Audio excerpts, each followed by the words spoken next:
warahmatullahi wabarakatuh. Bahawa saya Tun Abdul Razak bin Hussein dengan sungguh The Prime Minister Tun Haji Abdul Razak bin Datuk Hussein, in taking the oath of office, solemnly pledged to discharge his duties faithfully, loyally and to the best of his ability in accordance with the Constitution. He took the oath of secrecy and swore he would not divulge any state secrets except as stipulated for the performance of his duties in accordance with procedures and as assented to by His Majesty Yang di-Pertuan Agong. jawatan ini atas bagaimana yang dibenarkan atas oleh Yang di-Pertuan Agong.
Selepas lagu kebangsaan Malaysia dan China dimainkan, Tun Razak memeriksa barisan kehormatan terdiri dari tentera darat, tentera udara dan tentera laut.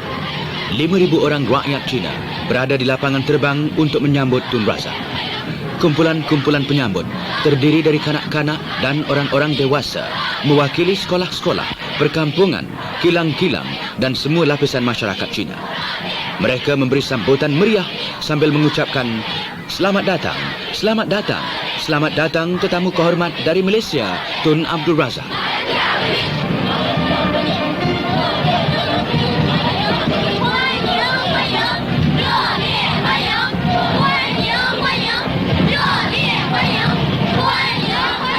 Sewaktu kita melawat ke Beijing itu pada tahun 1974, tujuan kita pergi ke China adalah untuk menandakan joint communique, iaitu kenyataan bersama di antara China dengan Malaysia untuk menjalinkan hubungan diplomatik di antara China dengan Malaysia, dan paling utamanya adalah Tun untuk menyatakan pendirian Malaysia terhadap gerakan komunis di Malaysia kepada Zhou Enlai.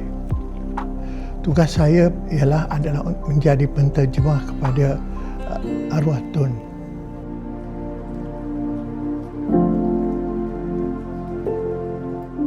Orang yang menyambut rombongan luar biasa betul di kiri kanan semuanya. Manusia memenuhi jalan dari airport ke bandar. Dalam perbincangan kita bahawa Tun menyuarakan supaya Zhou Enlai minta jangan membantu Cina Komunis di Malaysia, dan Zhou Enlai menjawab, dia kata mereka itu ialah kumpulan yang kecil dan merupakan kumpulan yang mengambil kesempatan, dan kita setahun sekali berjumpa di Beijing, bahkan antara parti dengan parti.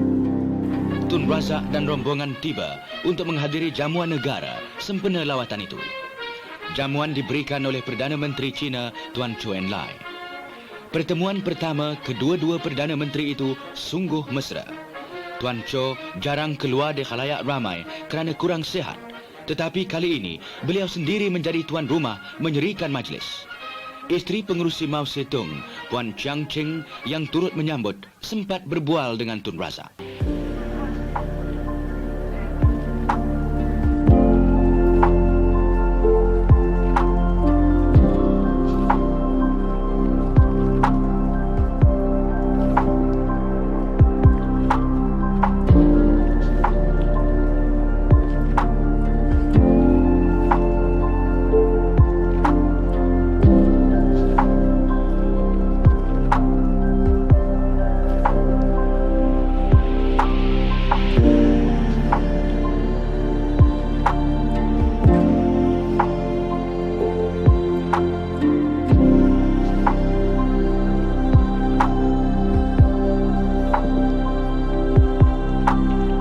Pentadbiran arwah Tun ini banyak memberi bantuan kepada masyarakat desa, dasar ekonomi baru, dasar penubuhan felda dan banyak lagi program-program yang membantu masyarakat kampung, masyarakat desa.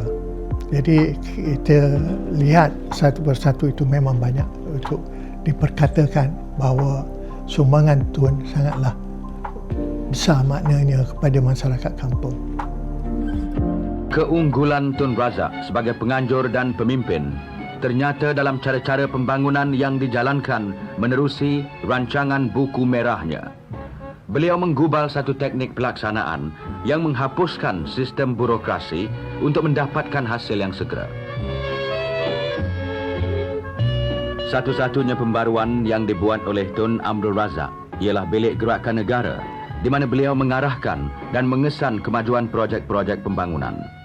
Segala maklumat dikumpulkan untuk diteliti dengan berkesan bagi menentukan tindakan yang patut supaya hasilnya tercapai dengan sepenuhnya. Melalui sistem jawatan kuasa, seluruh negara bersiap sedia untuk mencapai matlamat pembangunan.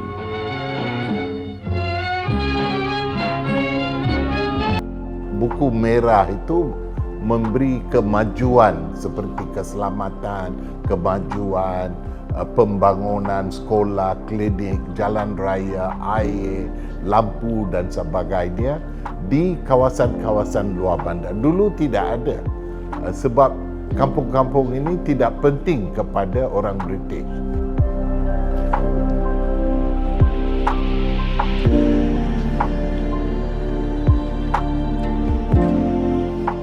Latar belakangnya ada sebab kemiskinan dan kurang pembangunan di kawasan luar bandar.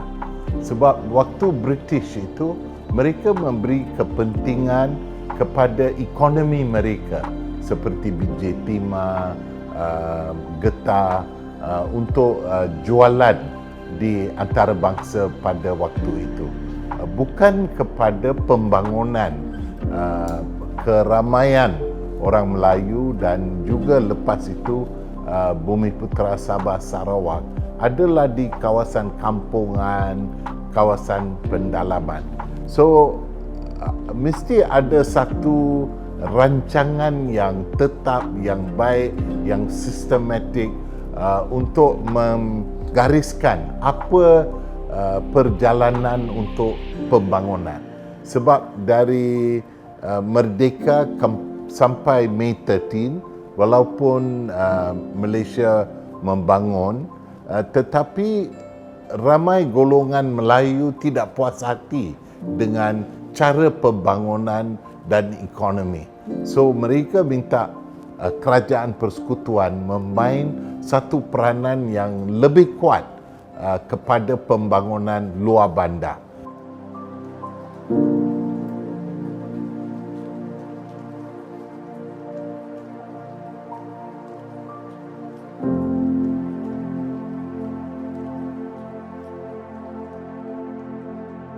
The Jenka Triangle, once primary jungle, now a resettlement area.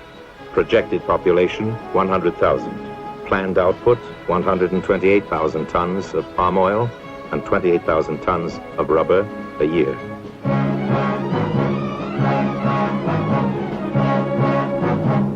The Muda project. an irrigation scheme to harness the monsoon rains. Not one, but two valleys now connected to supply perennial water to 262,000 acres of coastland. Objective, to make Malaysia self-sufficient in rice production.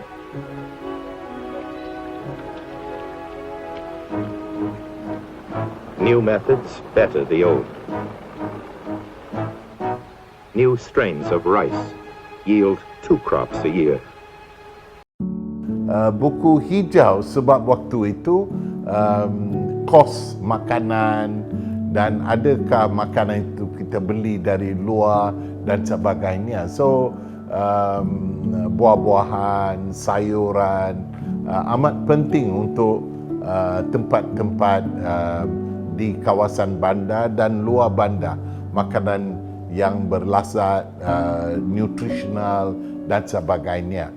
So dua-dua ini memberi pada waktu itu orang Melayu pun di sawah padi mereka, di kebun-kebun, bagaimana mereka boleh cash intensify the economy. Kalau tidak, ekonomi ini plantation economy, ekonomi biji timah dan sebagainya.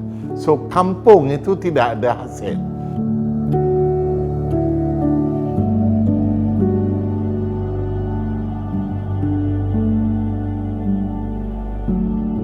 So waktu Tun Abdul Razak cara membina kapasiti rakyat itu kuat melalui berdikari.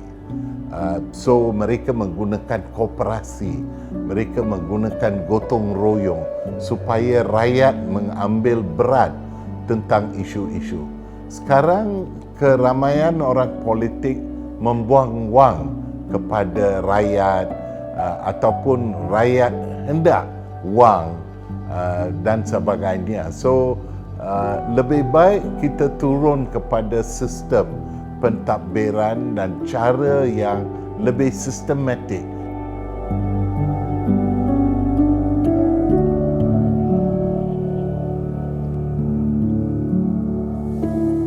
Tun Razak ada satu komitmen, itu sebab kita kata dia bapa pembangunan negara. So ini memberi satu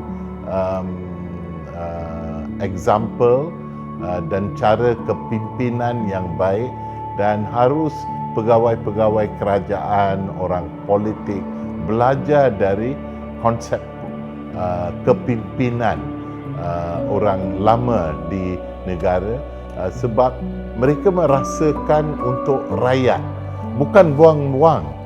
Dia membina kapasiti akar umbi melalui beberapa rancangan dan skim. Itu yang saya berfikir penting untuk masa sekarang. Sebagai seorang pentadbir, Tun Razak sedar betapa pentingnya mengubah sikap kaki tangan kerajaan. Pegawai-pegawai kerajaan dalam setiap jabatan yang berkaitan dengan pembangunan hendaklah menjadi satu jentera insani yang efektif. Semuanya bekerja sama, seia sekata, menumpukan segala-galanya terhadap satu tujuan yang tunggal, berkhidmat kepada orang kita.